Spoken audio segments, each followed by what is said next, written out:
Please help me in welcoming Brad Watson. Thanks, Brian.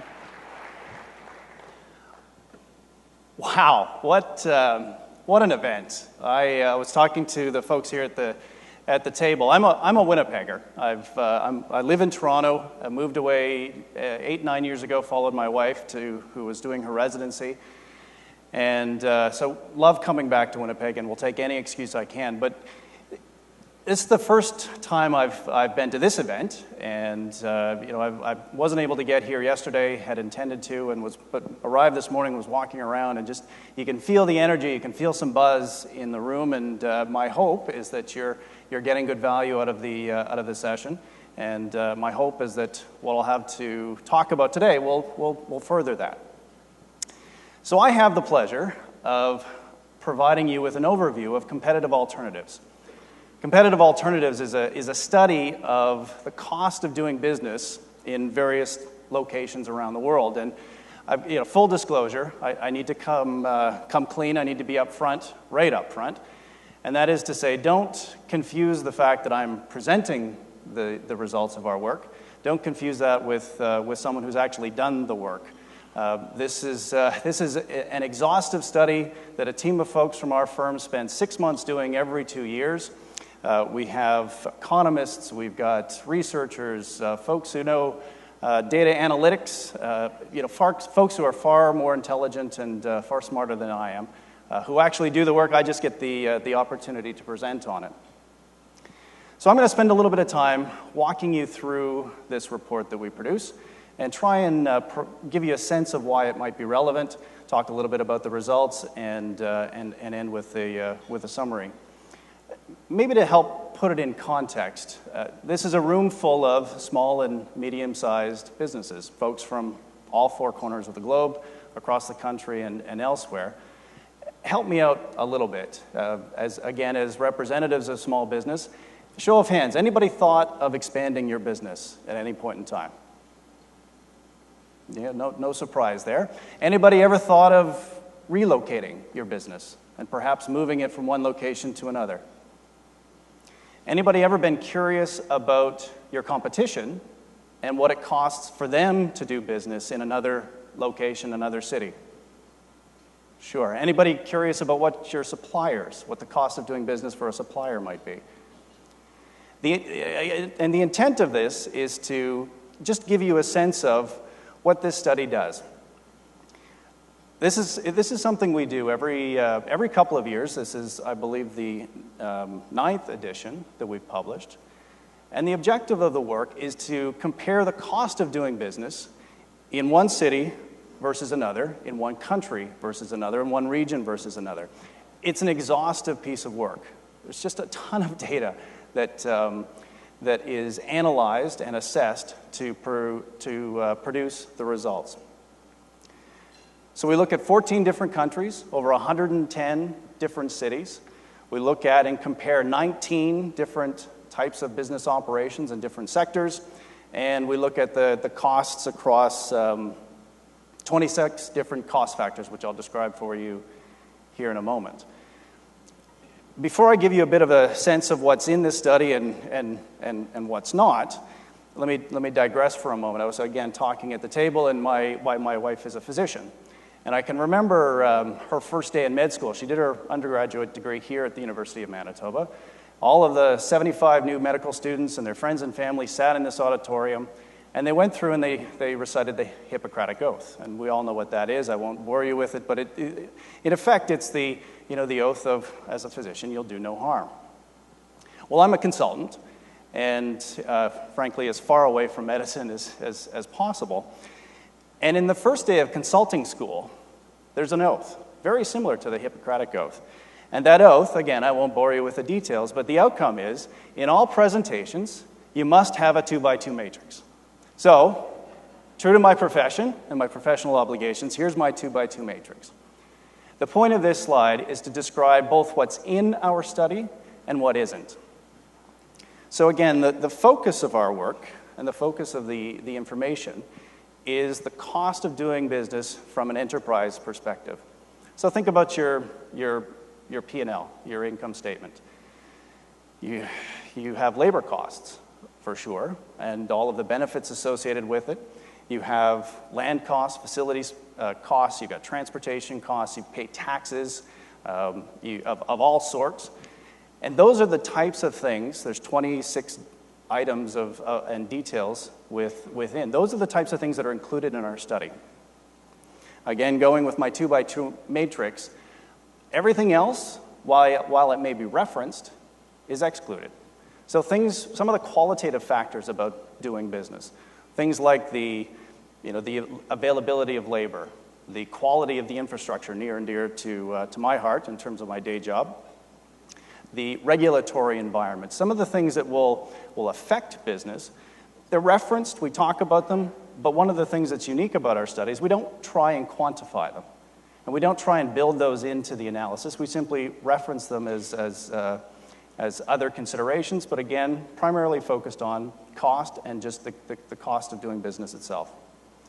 Similarly, we don't look at things from a personal perspective. Every one of us in our day-to-day lives, we pay taxes, we have the cost of housing, we have the cost of education, we pay for healthcare, we do all of those sorts of things. None of that is included in our scope. And again, it's to try and focus in on the things that will be near and dear to your heart, which is not so much from an individual perspective, but again, the cost, the hard dollars and cents of doing business, whatever your business may be. Similarly, from a qualitative perspective, some of the other things that you might consider, crime rates, healthcare, things that your employees are worried about, if and when you happen to look at a new location or look at a different geography. All of those things would be considered at the personal level, not in the course of this study. So a little bit of a disclaimer, but really wanted to provide you with a sense of just the scope of the work and where we focus. Why is this unique in terms of the work that we do? Well, there's maybe 2 or 3 things. One of the things that we do is we focus on sectors, we focus on elements of the economy that are location sensitive.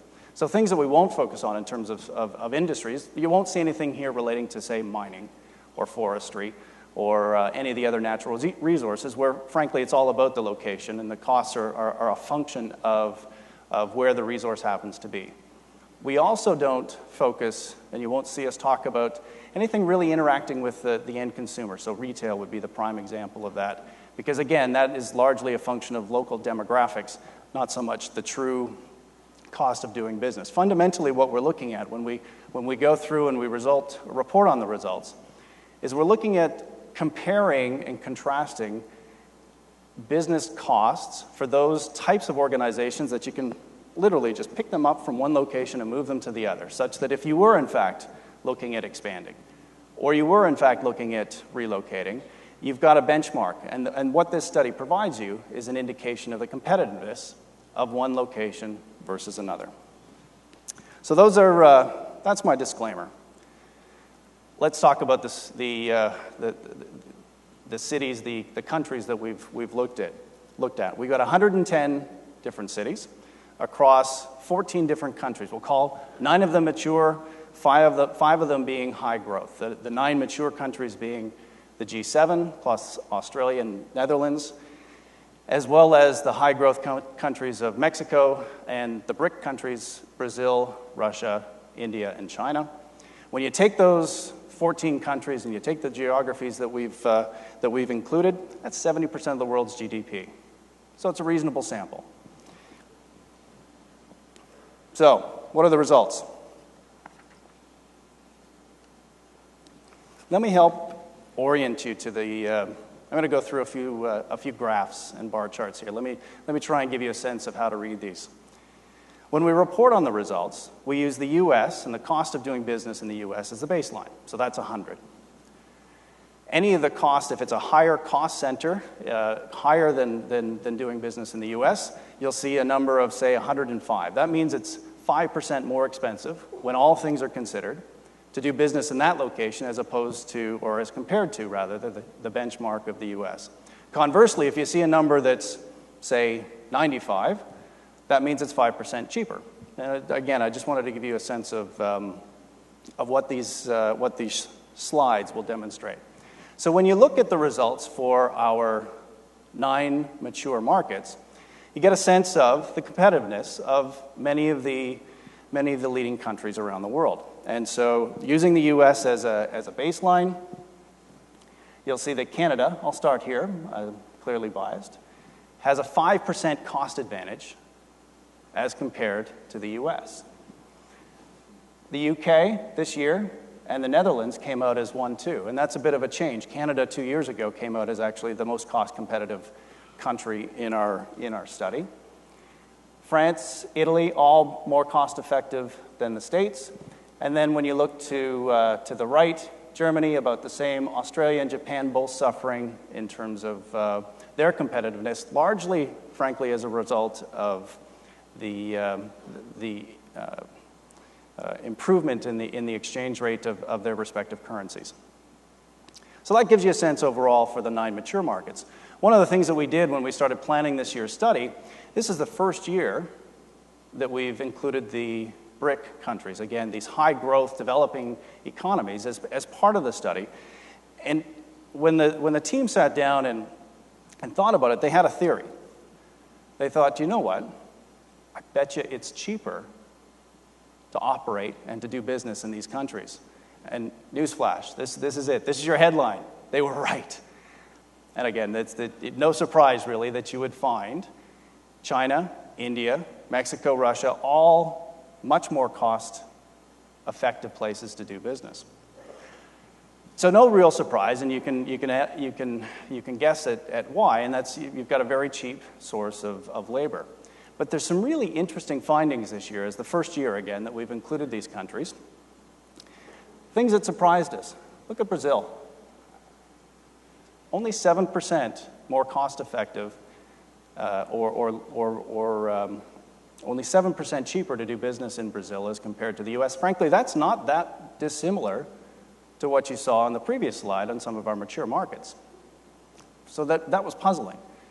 The reality is Brazil, while very much a high-growth and explosive economy, it's largely focused on serving domestic demand and responding to domestic opportunities, whereas China, India, and others are more focused on exports. And that's part of the reason that's driving actually a higher cost of doing business in Brazil than you might have expected.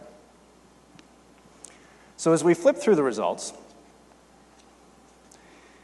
and start to look at some of the details, as I said, what we've done is again, we've contrasted the results for each of the different countries, but the power of this tool, of this study, is that we actually start to dive down into the details on a sector-by-sector basis. And so grouping it into 4 main buckets, the first being a digital sector, focusing on a couple of different industries within, whether it be video game production, software development, or the like, you can start to get a sense of the competitiveness of both, again, high growth and the mature countries. Canada leading the way here in the digital sector. I've got a friend of mine who owns a software company here in Winnipeg. I was talking to him earlier in the week, and I said, you know, I'm going to be coming to Winnipeg, and he said, yeah, no, I'm going to be at this event, but you know, don't take this personally. I don't need to see you speak. So he's not out here. You know, great friend that he is.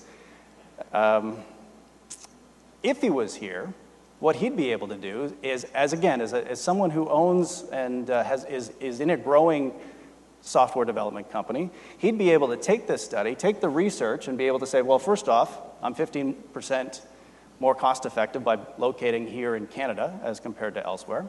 He'd then be able to dive even deeper to say, well, how does Winnipeg stack up?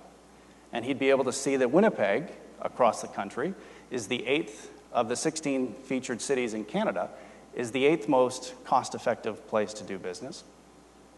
And he'd be able to dig even further to see how this compares, say, if he was contemplating a move to the States. He'd be able to realize that Winnipeg is in fact, when you look at cities that are less than 1 million in population, and you look at Western Canada and the Northwest U.S., what you'll find is, in fact, Winnipeg is the cheapest place to do business. So if he was out here in the audience, he'd realize that this is a good place for him to be. Now, he's not here, and so he will you'll never get the benefit of that insight. Another sector that we look at is research and development. And there's 3 subsectors here: biomedical R&D, clinical trials management, and then electronics development. And some of the things, again, I'll pick on Canada. You'll notice my bias. Very cost competitive. Very good place to do business. Edged out only by the Netherlands. But look at over here in the high growth. Look at the cost effectiveness of India. So if you're in the R&D sector, again, just looking at costs, there's all sorts of other decisions that you'll need to make. Almost half the cost to do business in India as it would be in the US. Striking result. Certainly interesting, again, if you're looking to relocate. Corporate services, another important sector. 2 subsectors here: international financial services and shared services. And again, when you start to contrast high growth versus, I got to get my buttons. Sorry about this. High growth versus mature markets, you can see a marked difference between the two. And you can also start to see some of the struggles from a cost competitiveness perspective that Japan faces. There's a good story here. One, again, as someone from Toronto, I like to tell. One of the subsectors within is international finance. And when you look at the results of the various cities within, you'll find that Toronto, as compared to other major financial centers around the world, is actually the most cost-effective place to be, compared to New York, compared to London, compared to Frankfurt and others, which was a great result for the city of Toronto. Last but not least is manufacturing, and this is where there's an awful lot of detail. There's 12 different subsectors within, and I won't bore you with the details, but things like aerospace, engineering, plastics manufacturing, and others. There's a great big long list. And you'll start to see some of the challenges here from a Canadian perspective that we would have expected to experience with the appreciation of the Canadian dollar as compared to the US. And you'll also see quite a marked difference here as compared to the relative performance in some of the other subsectors of manufacturing in our high growth markets. So what have we seen? Well, first off, again, as I mentioned before, Canada's ranking, when we did this study 2 years ago, we came out on top. We came out as, of the mature markets, we came out as the most cost-effective place to do business. And our relative ranking in this study has slipped. We've slipped from first to third.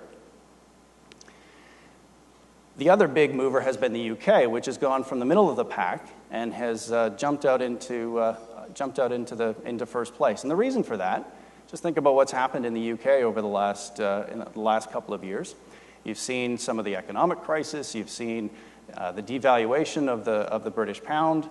You've seen, as a result of some of the recessionary effects, you've witnessed a drop in cost and facility space and the like, and that's had a positive effect. Contrast that with Australia, which has gone nearly to the bottom, again, in comparison to the other mature countries. And that's principally because, as a resource-driven economy, relatively came out of the recent recession relatively unscathed, has had an increase in the cost of, certainly as associated with its currency, has experienced an increase in the cost of some of its inputs, utilities, and the like, and so you see a significant drop.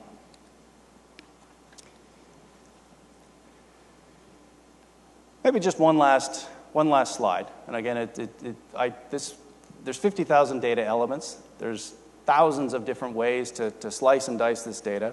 But just to take it one level deeper and give you a sense of the other comparisons that you can make with this work, where we've actually started to now stack up the cities and the relative cost effectiveness of the individual cities. With this, just given the international nature of the crowd, we picked out the major urban centers in each one of the main of the 14 countries. And when you look, again, focus on the Canadian theme for a moment, Toronto actually comes out as relatively cost-effective as compared to its counterparts in the major urban centers. But even in the major centers that you would expect to see in some of those high-growth countries, you're seeing some of the cost-effective, not quite as cost-effective in those large urban centers as you would see in some of the surrounding communities. So listen, that's just a high-level overview of the work, a high-level overview of the study itself. One of the great things about this tool and the research that's been done is you can actually go online and you can slice and dice the data however you like. So I'm going to leave this up. Just click into competitivealternatives.com, and you can actually go in and tailor your own report. You can look at it by sector, you can look at it by city, you can look at it by country, and you can compare and contrast the cost of doing business in one location versus another. With that, I hope it's been helpful. I hope that's been useful. I think as you continue to go about the fourth quarter, as was indicated, and head towards those final deals, my hope is that this provides you with just one of many other inputs into your decision making. Thanks very much.